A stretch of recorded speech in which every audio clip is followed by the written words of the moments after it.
Arcade Fire, Pink Elephant. Pitchfork gave it a 5.5 and said Arcade Fire's 7th album is a too careful, too canny exercise in restraint.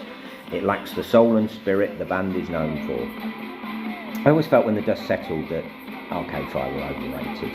They wouldn't be remembered particularly, by some fondly, but just not by many who thought they loved them at the time. Sort of band that, people who think they need to really like quality music listen to, but they don't listen to that much. That's being harsh, maybe. I saw them live once, and they were great live. So I'm in a church, but all a little predictable. And track one was sort of a laid-back keyboard intro.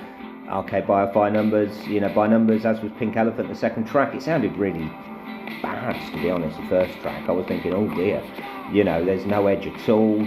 There's none of that good stuff that I want from the Arcade Fire, which the Arcade did well of. But yeah, far from amazing. It's all a bit Snow Patrol, which is sort of not a nice thing to say, but perhaps they're more Snow Patrol than we ever like to think.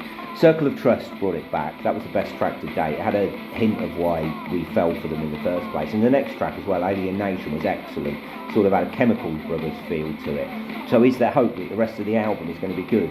No, it was pretty average after that. This last track sounds alright in a sort of long last track way.